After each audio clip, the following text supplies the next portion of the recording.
The measure of a person, I suppose, is how many people will actually show up and do your documentary on Film Threat Reviews.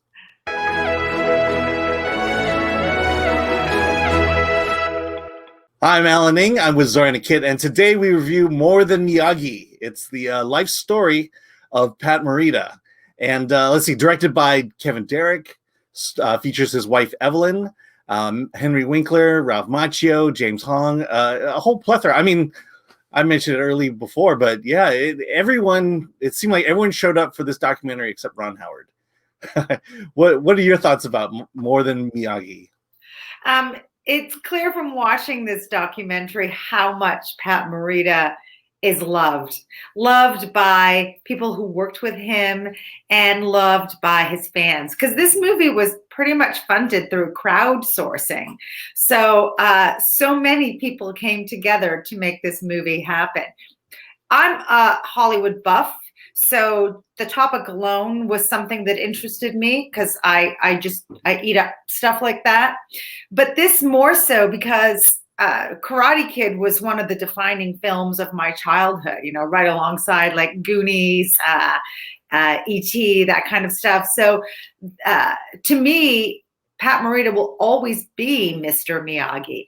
And I was not aware of his history, which from the Hollywood standpoint, saw him begin his career a lot earlier than that. And his claim to fame back then was on TV shows like Happy Days and Welcome Back, Kotter.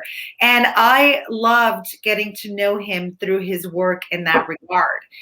More than that, though, was just like his own personal history of having grown up in a Japanese internment camp, having been spent in a hospital, unable to walk for almost the first decade of his life, his bouts with alcoholism. There was so much about this man, and not just the man, but it also shed a lot of light on the history of Asian portrayal in Hollywood over the last few decades. Let me speak to that. I mean, the one thing, everything you said, I got and I completely saw. I mean, growing up, there wasn't a lot of Asian representation in Hollywood, and even with Pat Morita, James Hong, there are not that many Asian actors that I could grow up with that were in my American television and movies. And just to see kind of his how he got into the Hollywood system and how, he's a true pioneer, because he's the one who had to struggle for the rest of us to be able to enter the entertainment business. And he certainly did that. And that struggle was not an easy one. And you see kind of near the end of his life, the toll it more or less took. But at the same time, here's a guy who was probably one of the nicest guys in Hollywood, who had lots of friends and kept lots of friends, kept up with lots of friends. I forgot. I think it was Tommy Chung who he reached out in prison. He was the only one of his Hollywood friends who actually reached out to him when he was in prison not that long ago, maybe 10 years ago. Pat Morita is someone that I always knew as, the Asian on television. And, just to see his life kind of blown up like this was really incredible. Yes. And the movie actually really does speak for itself from the standpoint in that there's so much footage. Like, so many people came together to share whatever footage and photographs that they had of Pat, whether it's childhood photos or career photos, lots of footage from him at the Oscars or different talk shows. So there's so much to visually see. It's not a filmmaker documentary, meaning there's nothing stylistic about this. Mm-hmm. There's no cool graphics or anything like that. There's no like personal touch that certain documentary filmmakers who have a name for themselves, it's their type of movie. This isn't that. This movie was crowdsourced, crowdfunded through crowdsourcing. The material was gathered. There's a lot of source material, and they got a lot of Happy Days footage in there, and Karate Kid footage. I mean, it's a testament to him also, the fact that they let them use all of that in Yes, they to let them license that. They had his Hollywood Star of Fame or Walk of Fame, the star on the Walk of Fame ceremony with a very young Hilary Swank sitting in the background there before Karate Kid 3 even came out. So there's so much Hollywood stuff to see, and you really get this evolutionary tale, but you also get a cautionary tale. I mean, in a way, he fell to the typical trappings of so many Hollywood celebrities. You know, the comedians are depressed persona kind of thing. You know, that they're the bouts of with alcohol and drugs. I mean, he claims to have been constantly drunk on a lot of his sets, but he was a highly functioning alcoholic until the very end when he was losing jobs because of that. Yeah. And the most embarrassing story in the film is this Happy Days reunion at Pepperdine University that is just like, you're cringing hearing the tale be retold. It's really kind of embarrassing for him. And then the apology notes that he writes to Henry Winkler, it's heartbreaking.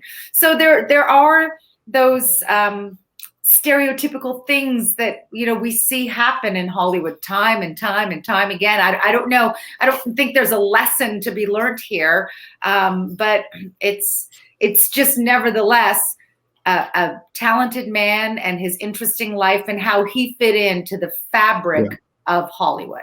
Yeah, I think another message that I got out of it was just the fact that, you know, when faced with adversity, you struggle through it, and it is through adversity that your character is built. And, you know, Pat Morita, again, I'll say it again, he's a pioneer. He had to blaze a trail that was never blazed before, and had very few peers to go along with him along that journey. And I think that a lot of that pressure was, you know, may have led to his increased alcoholism near the end. But at the same time, talk about struggle. The one moment that really spoke to me was the fact that he's on Happy Days. They literally credit Pat Morita as the person who saved Happy Days going into the third season. And he got so popular that, you know, you would think, oh yeah, the studio is going to give him his own television show. And, that opportunity of a lifetime, especially for an Asian American. And that show tanks. And he's now back to square one. He's back in Hawaii, as an unemployed actor at that time, not able to return to Happy Days for some reason. You know, I mean, shoot, they let Joni and Chachi come back. Why couldn't they let Al come back? I know. I mean, what this movie is it's a trip down nostalgia of a man that we kind of know, but now know a lot more about. And I think you and I pretty much feel the same way about it. And so I'm going to guess you gave it an 8. Yeah, I gave it an 8 because it was very well told, very well done. And it deserves to be seen. It deserves to be seen if you're interested in Hollywood or Hollywood history. It deserves to be seen if you're interested in celebrities in general. It deserves to be seen if you are of Asian descent or Asian and you're looking for someone who to model yourself after, be it as a cautionary tale or as someone to just inspire you. There's just so many reasons to be interested and to want to watch this movie. And even if you don't want to watch it, just watch it anyways, because you'll be glad you did. Yeah, absolutely. So I think that you, I don't think you gave this movie a 10 because that implies ultimate perfection, but I also think you gave it a 9. It sounds like it really hit home for you on a lot of levels. I know that you do stand-up comedy as well, and you grew up, and you the plethora of role models was not there for you as it is for a lot of younger kids today, where the television is so much more diversified. So I think it probably you probably related to it even more than I did, being white and a woman. Naturally. Yeah, well, I mean, we'll split the difference. I gave it an 8.5. All right, so with that, this is just a love fest for Pat Morita, and so with that, be sure to like, subscribe, comment below. What did you think of, Pat? And definitely go out and see this documentary. And with that, let's get out of here.